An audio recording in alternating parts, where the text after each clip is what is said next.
할렐루야, 복된 주일입니다. 오늘도 유튜브를 통해서 이 말씀을 접하는 여러분 모두에게 하나님의 크신 사랑과 은혜가 함께 하시기를 축복합니다. 지난주에 저는 누가복음 4장 말씀을 가지고요, 예수님께서 40일 금식 기도를 마치시고 또 3번의 시험을 잘 마치신 후에 이제 예수님의 고향 땅 나사렛에 있는 회당에 오셔서 이사야서 61장을 통해서 예수님이 취임사를 하셨다, 예수님의 공생애를 시작하기 전 취임사를 하셨다는 말씀을 가지고 지난주에 우리가 함께 은혜를 나눴습니다. 예수님의 취임사는 저희들에게 너무 중요하다는 말씀 드렸죠. 왜냐하면 예수님께서 앞으로의 공생의 기간 동안에 나는 이 일을 위해서 왔다 하는 선포를 이사야서 61장을 가지고 하셨기 때문입니다. 자, 우리가 잘 아시다시피 주의 성령이 내게 임하셨으니 이는 가난한 자에게 복음을 전하게 하시려고 내게 기름을 부으시고 나를 보내사 포로된 자에게 자유를, 눈먼 자에게 다시 보게 함을, 눌린 자를 자유케 하고 주의 은혜의 해를 전파하게 하려 하심이라. 예수님은 지금 주의 성령이 임했을 때에 하나님이 원하시는 뜻이 이루어진다고 분명히 말씀하시고 있습니다. 성령의 임재함 없이, 성령의 교회 없이 이 예수님의 뜻을 따를 수 없는 것이지요. 성령이 임했을 때 비로소 우리가 그토록 나누기 원하는 복된 소식, 복음이 가난한 자들에게 전파된다고 말씀하고 있습니다. 자, 성령이 임했을 때 함께 임하는 것은 기름 부으심이라고 또한 이야기하면서요, 이것은 기름을 붓고 나를 보내사, 가난한 사람들이 누구냐? 바로 포로된 자, 눈먼 자, 눌린 자라고 예수님께서 선포하시면서 이들에게 다시 보게 하고 자유를 주시겠다는 것, 이것이 예수님께서 이 땅에 오셔서 사역을 하시는 그분의 목적인 것을 그분의 사명 선포식을 통해서 예수님께서 너무나 분명하게 이야기하셨습니다. 이 일을 예수님은 그분이 항상 다니셨던 그 나사렛 회당에서 선포하셨고요. 그리고 오늘 이 말씀이 너희 귀에 응했다 선포하심으로 이제부터 이 말씀은 이미 완성되어서 너희들이 경험해야 한다 하고 말씀하시는 것 같습니다. 자, 그래서 예수님께서 이렇게 사명 선포식을 통해서 취임사를 하심으로 그분의 사역이 무엇인지 알려주신 것을 우리가 알았는데, 그렇다면 오늘날 우리 교회의 목적은 무엇인지, 우리는 이 땅에서 무엇하기 위해서 모였는지, 그래서 교회를 만들었는지, 우리 하나님을 믿고 하나님을 따르는 우리 믿음의 그리스도인들의 역할은 이 땅에서 무엇인지에 대한 답이 나오는 것이지요. 예수님이 선포하신 것처럼 우리도 성령 받고 우리도 그분의 기름 부음 받아서 가난한 자에게 복음을 나누는 것입니다. 누가 가난한 자들입니까? 포로된 자, 눈먼 자, 눌린 자들이 이 복음을 듣고 자유를 누리고 다시 보게 하는, 진리가 저희를 자유케 해서 저들이 모든 눌림과 막힘으로부터 자유함을 누릴 수 있도록 하는 것, 그것이 오늘날 저희들이 주님 오시는 그날까지 기도해야 될 교회의 기도 제목이고 우리 그리스도인들의 기도 제목이라고 지난주에 우리가 함께 나눴습니다. 자, 오늘 예수님의 이 취임사 사명 선언문은요, 여기에서 끝나지 않습니다. 예수님의 이 사명 선언문은 마지막에 한 번 더 분명하게 우리에게 마무리되어지는데요. 이 마무리를 예수님이 어떻게 하시느냐 하는 것이 누가복음 24장에 잘 기록되어져 있습니다. 누가복음 24장에 예수님께서 먼저 그리스도가 고난을 받고 제3일에 죽은 자 가운데서 살아날 것과 또 그의 이름이 죄사함을 얻게 하는 회개가 예루살렘으로부터 시작하여 모든 족속에게 전파될 것이 기록되었으니 너희는 이 모든 일의 증인이라. 볼지어다 내가 내 아버지의 약속하신 것을 너희에게 보이리니 너희는 위로부터 능력을 입히울 때까지 이 성에 유하라 하시니라. 지금 고난받으신 예수님, 다시 사신 예수님, 승천하신 예수님, 이 예수님을 증거하고 증언하는 것이 우리 제자들의 역할인데, 자, 이 일을 위해서 예수님께서 지금 머물러라, 지금 예루살렘에 기다려라 하고 이야기하고 있습니다. 49절에 너희는 위로부터 능력을 입히울 때까지 기다리라 하는 것입니다. 자, 예수님은 사명 선포식을 통해서 성령이 오시면 가난한 자들에게 복음이 전하여질 것이라 이야기하셨고요. 이 사명을 제자들에게 이양해 주시면서 예수님은 지금 제자들에게 기다려라. 그리고 하늘로부터 오는 능력을 입을 때까지 기다리라 하고 말씀하심으로 이 땅에서의 사역을 마무리하고 계십니다. 자, 왜 예수님은 하늘로부터 오는 그 능력을 입을 때까지라고 마치 옷을 입는 것처럼 표현을 했을까요? 옷을 입는 건 너무 중요한 일 아니겠습니까? 이 땅에 우리의 살면서도요, 아마 의식주 문제, 우리가 이제 가장 중요한 것이 이 땅에 사는 우리들에게 의식주인데 그 처음의 것이 무엇을 입을까 아니겠습니까? 무엇을 입는 것은 참 중요한 일이지요. 성경도 지금 그 영적으로 입는 것에 대해서는 굉장한 중요성을 강조하고 있습니다. 저희가 이제 처음에 영국에 1995년도에 갔을 때 저희 장모님이 저에게 그 장인어른이 입으시는 무스탕, 아주 좋은 무스탕을 가지고 가게 하셨어요. 그래서 영국에 갔을 때 몇 번 입은 적이 있었는데요. 특별히 제가 한 번 이것을 입고 전철을 타러 갈 때 아주 좋은 경험을 했습니다. 사실 그 무스탕이 굉장히 좋아 보였거든요. 아마 그 전철을 타려고 갔을 때 그 전철 승무원이 제가 아마 굉장히 부자인지 아니면 굉장히 권위 있는 집안의 사람인 줄 알았나 봅니다. 아주 저를 깍듯하게 대하면서 안내를 해주는 모습이 지금도 기억이 날 정도니까요. 자, 옷이 그 사람을 잘 대변해 주는 것 같습니다. 처음 코로나가 이 세상을 덮을 때 영국에 저희들이 있었는데요. 저희들도 굉장히 민감하게 그 사건을 받아들였습니다. 우리가 잘 아시다시피 그 일이 이제 중국에서 시작이 됐었기 때문에 영국에 사는 저희들이 한국인이었음에도 아마 사람들은 저희를 중국인으로 알 수도 있었고요. 또 어떤 해코지를 당할 수도 있었으니까요. 그래서 저희 아내가 항상 외출을 할 때마다 아주 좋은 옷을 입고 화장을 하고 잘 단장을 하고 나갔던 적이 있었습니다. 물론 이제 아무런 일도 없었지만 그만큼 우리가 무엇을 입느냐 하는 것이 내가 누구인가를 대변해 주기 때문에 우리가 여전히 무엇을 입는 것을 고민하는 것이지요. 오늘 복된 주일인데 여러분 교회 가시기 위해서 여러분 옷장을 열고 얼마나 오랫동안 고민하셨습니까? 얼마나 여러 번 이 옷을 입었다가 저 옷을 입었다가 고민하면서 결국 나중에 한 가지 옷을 택해서 입고 나가셨습니까? 외출하셨습니까? 많은 여성분들이 많은 옷을 가지고 있지만 문을 열 때마다 하는 한 가지 똑같은 불평이 있다고 그래요. 입을 게 없구나. 자, 그만큼 입는 것은요, 우리들에게 아주 중요한 문제인 것이 너무 분명한 것 같습니다. 근데 지금 예수님께서 제자들에게 이 하늘로부터 오는 능력을 입을 때까지 기다리라고 이야기하고 있는데요. 이 이야기는 왜 이 옷을 입는 것이 너무 중요한 것일까요? 이 이야기를 예수님은 48절에 사실은 분명하게 이야기하고 있습니다. 자, 내가 지금 십자가에 못 박힌 것, 내가 부활한 것, 그리고 내가 승천한 것, 내가 다시 올 것, 이것을 너희들은 증언해야 된다 하는 것입니다. 지금 하늘로부터 오는 능력을 힘입어야 되는 이유, 하늘로부터 오는 능력을 옷 입어야 되는 이유가 바로 예수님을 올바로 전할 수 있는 증거자들이 되기 위한 일이라는 것입니다. 그러니까 오늘날 왜 우리 그리스도인들이 예수님을 전하지 못합니까?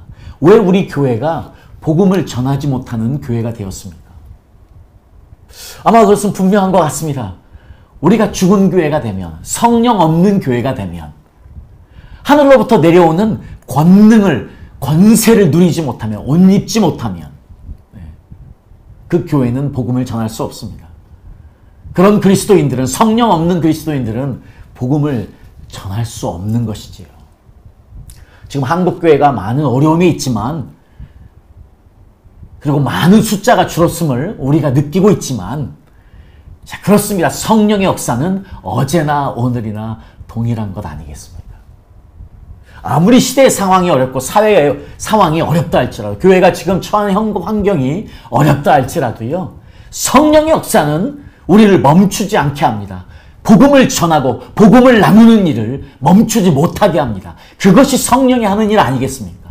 우리 교회가 성령의 교회들이 되면, 우리가 성령의 사람들이 되면 복음은 전하여지게 되어 있고요, 그 복음을 통해서 구원이 이루어지게 되어 있는 것 아니겠습니까? 그래서 저는 여러분들에게 이 질문을 하고 싶습니다. 여러분들은 옷을 입고 계십니까? 아니면 벗고 계십니까? 이것은 우리 그리스도인들에게 영적으로 굉장히 중요한 의미가 있는 것 같습니다. 여러분은 육신의 옷을 입고 있으시지요. 그런데 영적으로 여러분들이 성령의 사람이 아니라면 저는 여러분들 발가 벗겨진 분들이라고 이야기해야만 되겠습니다. 아무리 교회가 아름다운 건물을 가지고 있다 해도 교회가 성령으로 충만해지지 않았다면 그 교회는 발가 벗겨진 교회입니다. 복음의 능력은 사라진 교회가 될 수밖에 없는 것이지요. 자, 그래서 저희들은 어떤 욕망이 있냐면 덮으려는 욕망이 있습니다. 몸을 덮으려는 욕망이 있습니다. 요즘 특별히 이제 저희들이 마스크를 오랫동안 썼기 때문에요, 아직도 길거리에서 마스크를 쓰지 않아도 되는데 많은 분들이 마스크를 쓰고 있습니다. 물론 여러 가지 안전의 문제, 여러 가지 좋은 장점을 생각해서 마스크를 쓰는 것도 사실이지만 또 그 이면에는요, 이런 부분도 있는 것 같습니다. 우리가 그동안 마스크를 써보니까요, 편한 거예요. 화장을 하지 않아도 되고, 하여튼 여러 가지로 여자분들에게는 불편했던 일이 많이 편해진 것이지요. 또한 마스크를 써보니까 뭐가 좋냐면요, 내가 누구인지 저 사람들이 잘 모르니까 나를 감출 수 있기 때문에 그것이 또 편하더라고요. 우리가 여러 가지 이유로 마스크를 쓰시겠지만 이 마스크가 주는 여러 가지 장점과 단점이 함께 있는 것 같습니다. 어쨌든 마스크를 쓰면 누가 나를 보지 않는다는 안도감이 생기는 것도 사실인 것 같아요. 그래서 어느 면에서는요, 우리 인간들이 우리를 가리고 싶어하는 그런 욕망이 우리 기본적으로 잠재되어 있지 않나 생각을 해보게 됩니다. 우리 성경에 보면은요, 그 옷을 입지 않아서 아주 창피를 당한 사람이 한 사람이 나오는데 그 이야기가 바로 마가복음 14장 51절 52절에 나와 있습니다. 예수님이 겟세마네 동산에서 그 군사들에게, 대제사장들이 군인들에게 끌려갈 때 그때 모든 제자들이 다 도망을 치지요. 근데 그때 옆에 또 한 명의 사람이 있었습니다. 근데 그 청년이라고 표현되어 있네요.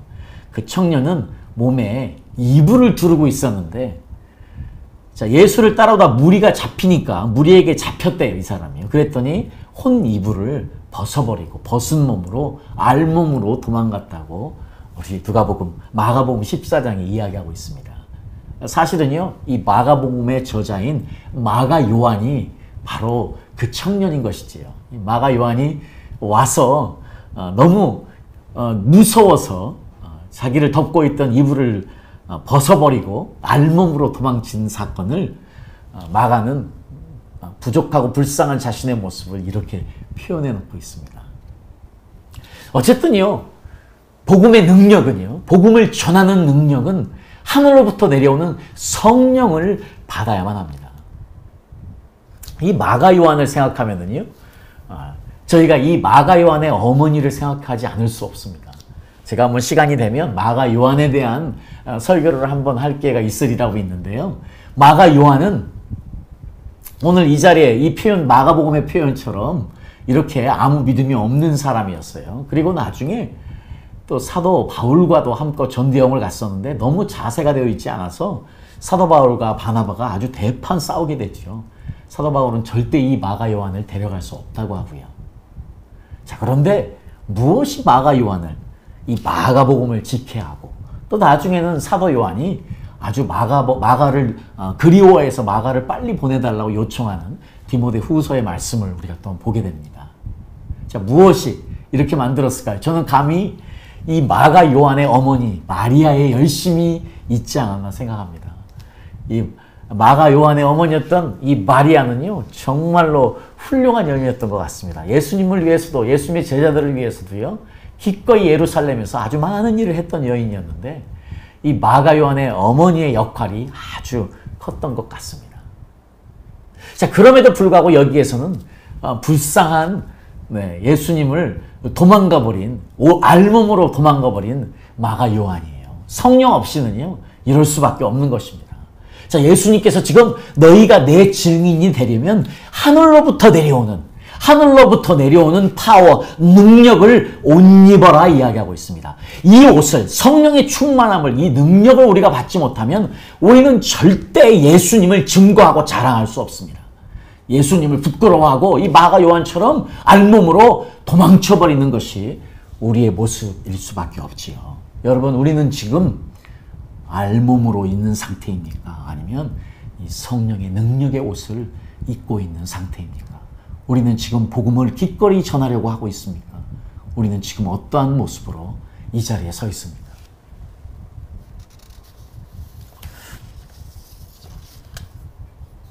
이 옷을 입는다는 것은요, 성경 처음부터 아주 중요한 의미가 있었던 것 같습니다. 아까 말씀드린 대로 우리의 인간에게 삶에 있어서 의식주, 그 중에서도 처음에 입는 것이 얼마나 중요했으면 맨 먼저 나오겠습니까? 우리 창세기 3장 21절에 보니까요, 아담과 하와가 죄를 짓고 나서 처음 깨달은 것이 자기들이 벗어버린 것을 깨닫게 된 것이에요. 자기들이 벗겨진 네이키드 되었다는 사실을 알고 나서 부끄러워서 몸을 가릴 때 하나님께서 동물을 죽여서 가죽옷을 입히셨다고 말씀하지 않습니까? 동물이 피를 봤어야만 합니다. 그 부끄러움을 가리기 위해서요, 동물이 죽어야만 했습니다. 자, 이런 것처럼요, 우리 예수님도 죽으셔야만 했습니다. 우리 예수님이 십자가에서 어린 양으로 죽으셔야만 했습니다. 그래서 그 어린 양의 가죽으로 우리의 죄를 덮으셔야 했기 때문입니다. 우리 구원은요, 이 어린 양 대신 예수님께서 십자가에서 죽으심으로 우리의 죄를 덮으신 사건 아니겠습니까?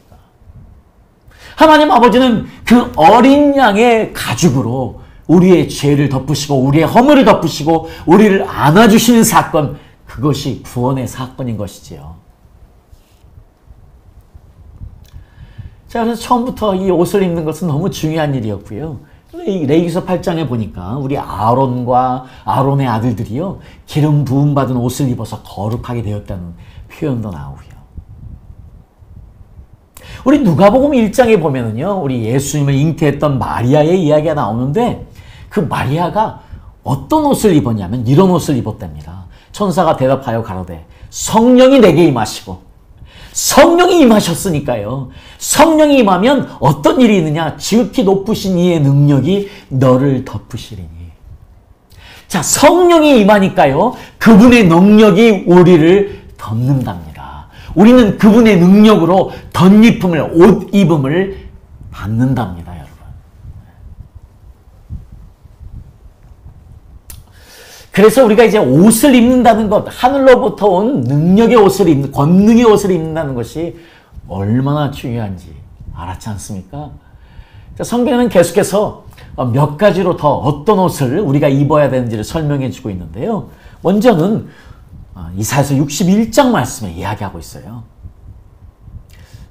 이는 그가 구원의 옷으로 내게 입히시며 의의 겉옷으로 내게 더하시니 신랑이 사모를 쓰며 신부가 자기 보물로 단장함 같게 하셨습니다. 지금 우리는요, 구원의 옷을 입어야 된다고 이야기합니다. 우리가 신랑을 기다리는 우리 신부들이요, 지금 구원의 옷을 입고 기다려야 합니다. 의의 옷을 입고 기다려야 합니다. 구원의 옷, 의의 옷 두 가지를 입어야만이 신부로서 제대로 준비가 되는 것이지요. 자, 이 이야기를 에베소서 4장은요, 24절은 하나님을 따라 의와 진리의 거룩함으로 지으심을 받은 새 사람을 입으라. 새 사람이 되라가 아니고요, 새 사람을 입는 것이랍니다. 의의 진리의 거룩함의 옷을 입음으로 새 사람을 입는 것이랍니다. 아마 이것이 정확한 표현 아닐까요?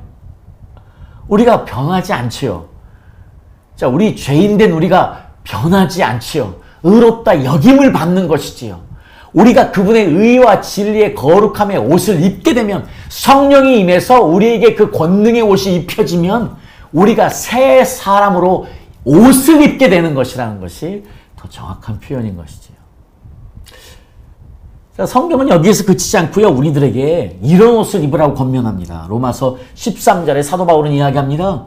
밤이 깊고 낮이 가까웠으니 그러므로 우리가 어두움의 일을 벗고 빛의 갑옷을 입자. 이 이야기를 에베소 6장의 사도 바울은요, 하나님의 전신갑주를 입어라. 이 땅에서 이 영적 전쟁을 이기고 승리하기 위해서 우리가 해야 되는 것, 빛의 갑옷, 전신갑주를 입음으로 승리하라 하는 이야기입니다. 오늘도 내일도 사탄은요, 계속해서 끊임없이 우리에게 불화살을 쏴대올 것입니다.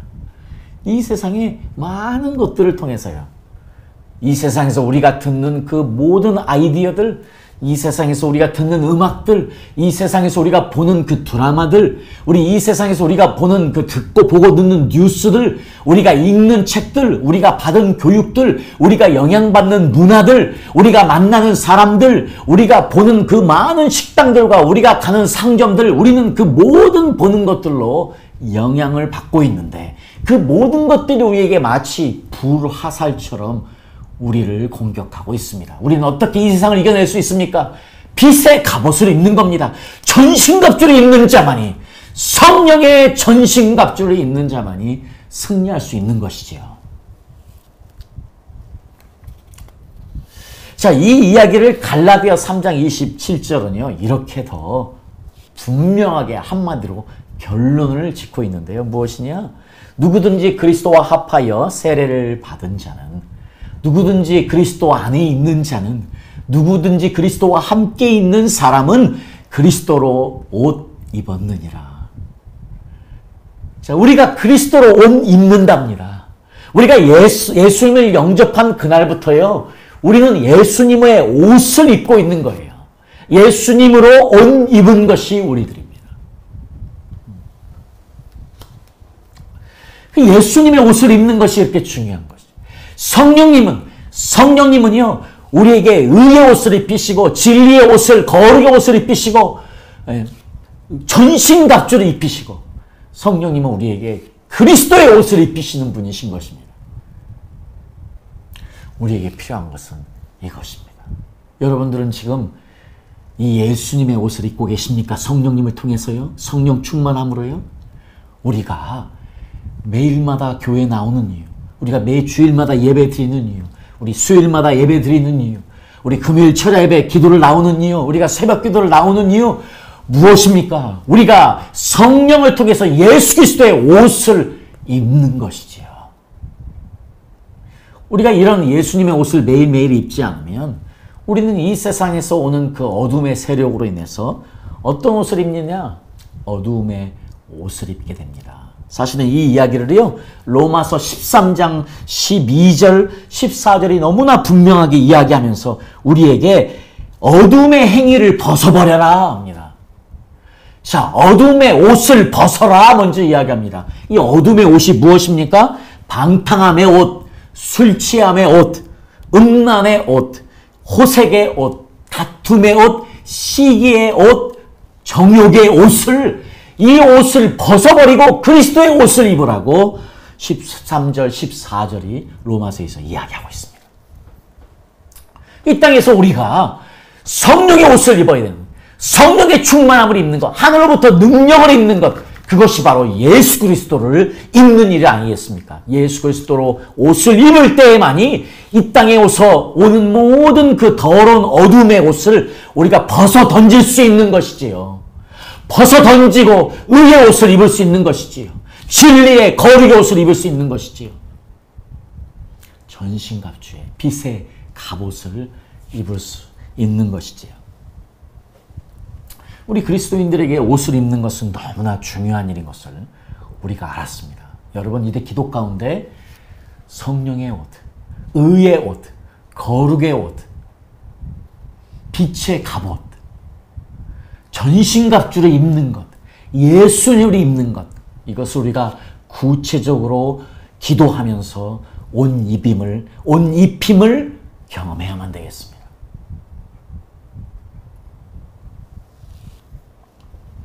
이것이 우리가 이 땅에서 우리가 하나님의 그리스도인의 증언자로 사는 길입니다. 하나님의 교회는 부흥해야만 합니다. 어떨 때요? 우리 교회들이 성령으로 충만하여서 그리스도의 옷을 입을 때, 의의, 거룩의, 진리의 옷을 입을 때, 빛의 갑옷을 입을 때, 전신갑주를 입을 때에 증거자가 됩니다. 예수님의 증인이 될 수 있습니다. 증인이 되어 많은 이들이 주님 앞에 나올 수 있는 것입니다. 그 교회에 속한 우리들이 성령으로 이렇게 옷 입음을 받을 때에 우리 한 사람 한 사람들이 그리스도를 전하는 증거자들이 될 수 있는 것임을 믿습니다, 여러분.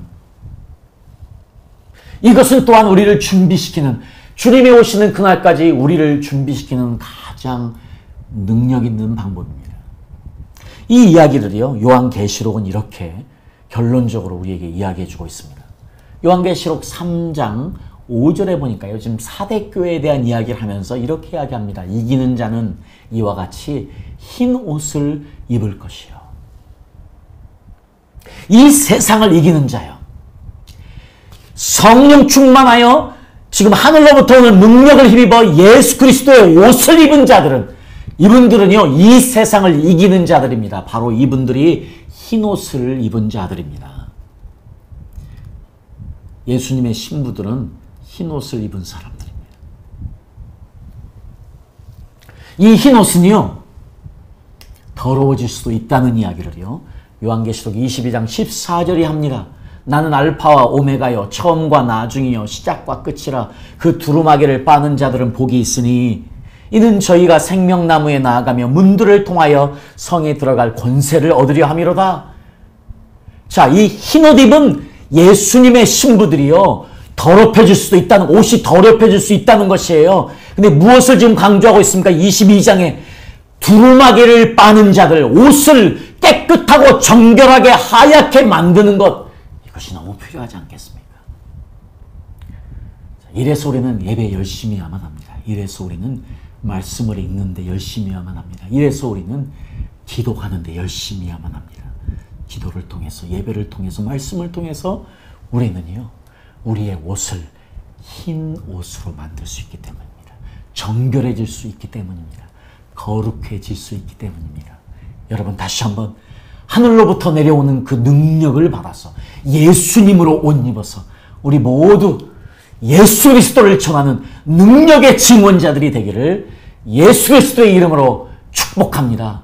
그런 교회들 되기를, 그런 능력의 교회들 되기를, 권능의 교회들 되기를, 거룩한 교회들 되기를 예수님의 이름으로 축복합니다. 아멘.